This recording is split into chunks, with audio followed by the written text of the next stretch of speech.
நமஸ்கார், அனைவருக்கும் வணக்கம். Hello everyone, welcome to knowledge Duniya. வருகிற ஆகஸ்ட் 2020 பிரவேசிகா தேர்வு நடக்க போகுது. அந்த தேர்வுக்கு pre test model question papers இப்போ தேர்ட் பேப்பரில் இது சண்டே நடக்கக்கூடிய தேர்வு. இதுக்கு 100 மார்க்ஸ் ஃபுல்லாக இம்பார்ட்டன்ஸ் ஃபுல்லாக நாங்கள் கொஷின் ப்ளஸ் ஆன்சரோட ஃபுல்லாக எல்லா வீடியோஸ் நாங்கள் அப்லோட் பண்ணியிருக்கோம். இன்றைக்கி மாடல் கொஷின் பேப்பர் ஒரு மொத்தம் 4 செட்டு நாங்கள் விடுறோம். அந்த 4 செட்டு நீங்கள் பார்த்தாவே போதும். இதிலேருந்து கண்டிப்பாக 300 கண்டிப்பாக ஃபஸ்ட்டு 1 பேப்பர் 1 பேப்பர் 2 பேப்பர் 3 விடுறோம். இப்போ பேப்பர் 3 மாடல் கொஷின் பேப்பர் விடுறோம். பாருங்கள், pre test model question papers Praveshika. இது நான் டைம் 3.5 hours. இது மார்க் மொத்தம் மார்க் 100 மார்க்ஸ். இது பாகவன் அப்படின்னா இந்தியில் மொத்தம் 50 மார்க்ஸ் வரும், தமிழில் 50 மார்க்ஸ் வரும். இது பார்ட் 1. ஃபர்ஸ்ட் ஒன் கிஷி ஏக்கு விஷயப்பர் நிபந்து லிக்கியே நிபந்த அப்படின்னு பொதுக்கொட்டையில் 3 கொடுத்துருக்காங்க. இது 3மே ரொம்ப இம்பார்ட்டன்ஸு. திரும்ப அது 3மே வரதுக்கு வாய்ப்பு இருக்குது. இதில் 15 மார்க்ஸ் ஏதாவது 1 மட்டும் எழுத சொல்லியிருக்காங்க. ஏக்கு விஷயப்பர் நிபந்த அப்படிங்கும்போது 3 கட்டுரையில் உனக்கு தெரிந்த ஒரு கட்டுரை எழுதுக. फर्स्ट वन जीवन में व्यायाम और खेलकूद का योगदान. இதுக்கு மீனிங் வாழ்க்கையில் உடற்பயிற்சி மற்றும் விளையாட்டுகளின் பங்களிப்பு. யோகதான் அப்படின்னா பங்களிப்பு. செகண்டு பேக்காரிக்கு சம்சயா அப்படின்னா வேலை இல்லாமையுடைய பிரச்சனை. Third doctor APJ Abdul Kalam அவர்களுடைய வாழ்க்கை வரலாறு பற்றி ஃபுல்லாக கொடுத்த 3ல் ஏதாவது 1 மட்டும் எழுதுங்க. மார்க் 1 எழுதுனா 15 மார்க்ஸ். செகண்ட் रोमन विद्यालय के पुस्तकालय के लिए अधिक संख्या में हिंदी पत्रिकाएं में मांगने का अनुरोध करते हुए पत्र लिखिए. இது கடிதம் எழுதுறது 2 கொடுப்பாங்க. ஏதாவது 1 மட்டும் எழுதணும். Mark 8 marks. இந்த கட்டுரையில் என்ன கேட்டிருக்காங்கன்னா, பள்ளி நூலகத்திற்கு அதிக எண்ணிக்கையிலான இந்தி செய்தித்தாள்கள் மற்றும் பத்திரிகைகளை வாங்க கோரி ஒரு கடிதம் எழுதுக. ஸ்கூலில் லைப்ரரி இருக்கும், அதுக்கு தான் ஃபுல்லாக இங்கே கொடுத்துருக்காங்க. யானா அல்லது எழுதுனா இது எழுதலாம், அப்படி இல்லைனா இது எழுதலாம். 2ல் ஏதாவது ஒரு நெல் சொல்லியிருக்காங்க. நீங்கள் என்ன நம்பர் தெரியுமோ இந்த 2ன்னு போட்டு இந்த ஃபஸ்ட்டுன்னு போட்டுங்க, இந்த செகண்டுன்னு போட்டு எழுதணும். सेकंड सीमा सुरक्षा बल दिल्ली को कुछ लिपिकों की आवश्यकता है. अपनी योगदानों का विवरण देते हुए आवेदन पत्र பிரஸ்துத் கீஜியே. டெல்லி எல்லை பாதுகாப்பு படைக்கு இது சீமா அப்படின்னா பாதுகாப்பு படை. டெல்லியில் பாதுகாப்பு கடைக்கு சில எழுத்தாளர்கள், லிப்பிக்கோ அப்படின்னா எழுத்தாளர்கள் தேவைப்படுகிறது. உங்கள் தகுதிகள் குறித்து விவரங்களை கொண்ட விண்ணப்ப படிவத்தை அனுப்பி வைக்கவும். அவங்க ரெஷ்யூம் கேட்குறாங்க. உங்களுடைய வேலை வாய்ப்பு வேண்டி இந்த மாதிரி அனுப்புங்க அப்படின்னு சொல்லிட்டு நீங்கள் படித்த கல்வி தகுதி என்ன அப்படின்றதுலாம் ஃபுல்லாக அனுப்ப சொல்லியிருக்காங்க. அடுத்து தேர்ட் रोमन आपके प्रतिभा हैं.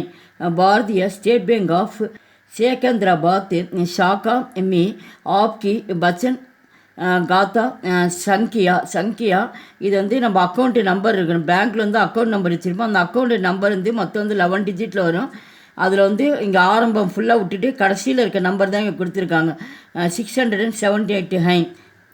जमा पर्ची डिपॉजिट फॉर्म का इस्तेमाल करके उपयुक्त खाते में ₹4800 जमा कीजिए. அப்புறம் நீங்கள் இது கே அப்படிங்கிறது இன்சியல். பிரதீப் உங்கள் சேமிப்பு இந்த பாரதிய ஸ்டேட் பேங்க்கில் உங்கள் சேமிப்பு கணக்குகளை இந்த நம்பர்ஸ் 678 அந்த நம்பர் போட்டு State Bank of India Secunderabad கிளையில் உள்ளது. இந்த பேங்க்கோட அக்கௌண்ட் ஷாக்கானா இந்த பிரான்ச்சோட இந்த கிளையில் உங்கள் நம்பர் இருக்குது. இந்த வைப்பு படிவத்தை பயன்படுத்தி மேற்கண்ட கணக்கில் ரூபாய் 4800 டெபாசிட் செய்து பற்றி அதை பற்றி எழுத சொல்லியிருக்காங்க. அடுத்து இதில் செகண்டு அது எழுதலாம். இல்லைன்னா அவங்களும் ஃபார்ம் மாதிரி சலான் மாதிரி கொடுத்துருவாங்க. அந்த மேலே அந்த கொஷின் பார்த்தோம்னா அந்த கொஷினில் உங்களுக்கு ஆன்சர் இருக்குது. இந்த என்னென்ன எங்கெங்கே நம்பர் இருக்கோ அந்த நம்பரை நீங்கள் ஃபில் பண்ணணும், அவ்வளோதான். அடுத்து யானா அல்லது आप अपने 4 मित्रों के साथ चेन्नई में रामेश्वरम जाने वाली हैं. रेलगाड़ी में आरक्षण हेतु ஃபார்ம் भरिए. ஆப்னா நீங்கள் உங்கள் 4 நண்பர்களோட சென்னையிலிருந்து ராமேஸ்வரம் செல்கிறீர்கள், ரயில் முன்பதிவுக்கான படிவத்தை நிரப்பவும். இதில் ரெண்டில் ஏதாவது வந்து ஒன்று எழுதணும்.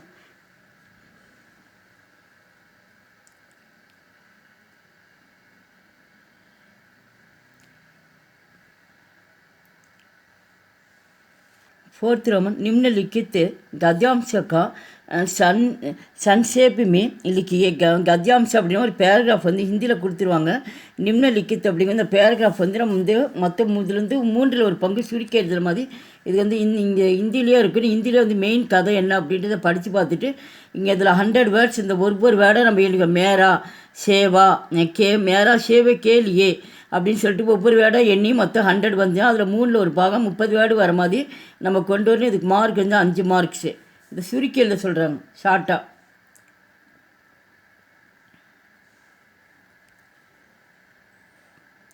फिफ्थ रोमन अपनी பிராந்திய பாஷாமி அனுவாதி கீஜே. பிராந்திய பாஷா அப்படின்னா வந்து உனக்கு தெரிந்த வந்து மொழியில் வந்து எழுதுங்க அப்படின்றாங்க. இங்கே ஹிந்தியில் கொடுத்துருவாங்க. நீங்கள் ஆங்கில மொழியில் வேணாலும் எழுதலாம், தமிழ் மொழியில் வேணாலும் எழுதலாம்.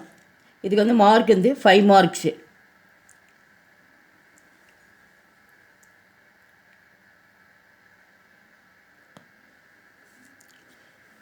சிக்ஸ்த் रोमन हिंदी में अनुवाद कीजिए.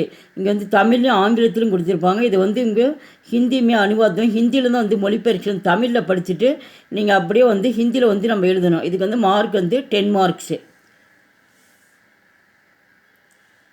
இந்த தமிழை படித்தா அந்தந்த வேர்டுக்கு தகுந்த மாதிரி நம்ம ஹிந்தியில் எழுதிட்டே வரலாம்.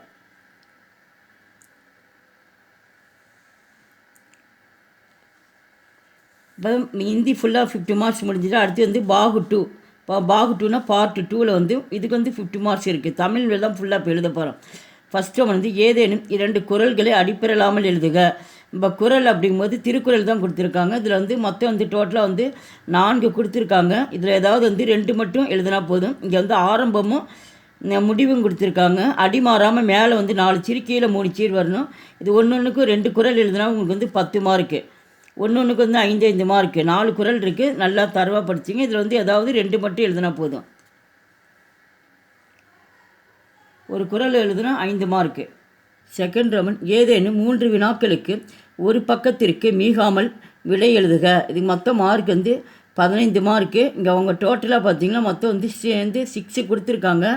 நீங்கள் ஏதாவது வந்து 3 மட்டும்தான் வந்து எழுத சொல்லியிருக்காங்க. ஒன்றுக்கு வந்து 5 மார்க்கு. மொத்தம் டோட்டலாக வந்து 15 மார்க்ஸ். 6ல் வந்து 3 மட்டும் எழுதினா போதும். ஃபஸ்ட்டு கொஸ்டின் வந்து புறநானூறு குறிப்பு வரைக. இரண்டாவது வந்து ஆசாரக்கோவையில் கூறப்படும் 8 நல்லொழுக்கங்கள் யாவை. பாரதியார் பற்றி குறிப்பு வரைக. பெருமாள் திருமொழி பற்றி எழுதுக. திரிகூட ராசப்ப கவிராயர் பற்றி குறிப்பு வரைக. திருநாவுக்கரசர் பற்றி குறிப்பு வரைக. அது ஏற்கனவே வந்து ஃபுல்லாக எல்லா வீடியோஸும் நாங்கள் கொஸ்டின் ப்ளஸ் ஆன்சரோடு ஃபுல்லாக அதெல்லாம் ஃபுல்லாக போட்டிருக்கோம். அங்கே போய் கூட நீங்கள் ஆன்சர் வந்து நீங்கள் ஈஸியாக படிச்சுக்கலாம். இந்த 6ல் 3 எழுதினா போதும் 15 மார்க்கு. அடுத்து தேர்ட் ரோமன் ஏதேனும் 2க்கு இடஞ்சுட்டி பொருள் விளக்கம் தருக. இடஞ்சுட்டி பொருள் விளக்கம் அப்படிங்கும்போது இடமும் பொருளும் வச்சு நம்ம எழுதணும். அந்த இடம் அப்படிங்கும்போது இந்த இது வந்து எந்த பாடத்துலேருந்து வந்திருக்கு, இதை எந்த கவிஞர் வந்து இதை ஏற்றிருக்காருன்னு சொல்லி அவங்க பேரெல்லாம் எழுதணும். அதுக்கப்புறம் அது கீழே வந்து பொருள் போட்டு இதுக்கு என்ன பொருளோ அதை வச்சு நம்ம எழுதணும். இடம் பொருள் வந்து மாறாமல் நீங்கள் வந்து எழுதணும். மொத்தம் இதுக்கு வந்து 10 மார்க்கு. அவங்க வந்து டோட்டலாக வந்து 4 கொடுத்துருக்காங்க. ஏதாவது வந்து 2 மட்டும் எழுதினா போது. ஒன்றுக்கு வந்து 5 மார்க்கு. என்றும் வராத நீங்கள் வந்திருக்கிறீர்கள். உங்களை உடனிருந்து உபசரிக்கும் நிலை எனக்கு இப்பொழுது இல்லாமைக்கு வருந்துகிறேன். செகண்டு அங்குள்ள செந்நாய்கள் எப்பொழுதும் 100கணக்கில் சேர்ந்துதான் திரியும். அவற்றிடம் அகப்பட்டு கொண்டால் புலி கூட தப்பாதாம். மூன்றாவது நான் ஊர் வந்து சேர்ந்த பின்னரும் என் உள்ளம் இன்னும் இங்கு வந்து சேரவில்லை. ஃபோர்த் ஒன் தன் மகனை சான்றோனாக்குதலும் அவனை அவ்வையத்து முந்திருக்க செய்தலும் பெற்றோருக்குடைய கடமையாகும். அடுத்தது லாஸ்ட் ரோமன் ஏதேனும் 3 வினாக்களுக்கு ஒரு பக்கத்திற்கு மீகாமல் விடை எழுதுக. இதுக்கு மொத்தம் மார்க் வந்து 15 மார்க்ஸு. அவங்க டோட்டல் இதில் மொத்தம் 6 கொடுத்துருக்காங்க. ஏதாவது வந்து 3 மட்டும் எழுத சொல்லியிருக்காங்க. ஒன்றுக்கு வந்து 5 மார்க்கு. ஒவ்வொரு நேரத்திற்கும் உரிய பண்ணின் பெயர்களை குறிப்பிடுக. இரண்டாவது பந்தின் அளவு மற்றும் வடிவம் பற்றி குறிப்பு எழுதுக. மூன்றாவது கொல்லிமலையின் இயற்கை காட்சி பற்றி எழுதுக. நான்காவது பேச்சு எவ்வாறு இருக்க வேண்டும் என ஆசிரியர் கூறுகிறார். 5வது தாது வருட பஞ்சம் ஏற்பட்ட போது மேதை வேதநாயகர் ஆற்றிய தொண்டினை குறிப்பிடுக. 6வது பழைய ஓலை சுவடிகளை தேடி அலைந்த உவே சாமிநாத ஐயர் அவர்களின் தொண்டினை விளக்குக. இந்த 6ல் ஏதாவது 3 எழுதுங்க. Mark 15 mark. மொத்தம் 100 மார்க்ஸும் ஃபுல்லாக இம்பார்ட்டன்ட் கொஷின்ஸு. இந்த கொஷினை வச்சு நீங்கள் ஃபுல்லாக ஏற்கனவே கொஷின் ப்ளஸ் ஆன்சரோட ஃபுல்லாக வீடியோ போட்டிருக்கோம். இந்த கொஷினை பக்கத்தில் வச்சு டெய்லி இப்போ இருந்து நீங்கள் ஒவ்வொரு ரோமன் டெஸ்ட் எழுதி பாருங்கள். ரொம்ப யூஸ்ஃபுல்லாக இருக்கும். இதுலேருந்து கண்டிப்பாக 90% வர்றதுக்கு வாய்ப்பு இருக்குது. இந்த 4 மாடல் கொஷினை நீங்கள் வச்சு நீங்கள் டெஸ்ட் எழுதினா போதும். கண்டிப்பாக இதுக்குள்ளே இருந்து தான் உங்களுக்கு வரும். எங்கள் வீடியோக்கு லைக் பண்ணுங்கள், ஷேர் பண்ணுங்கள். எங்கள் சேனலுக்கு ஃபஸ்ட் டைம் வந்தால் மறக்காமல் சப்ஸ்கிரைப் பண்ணுங்கள். நன்றி, தன்யவாத்.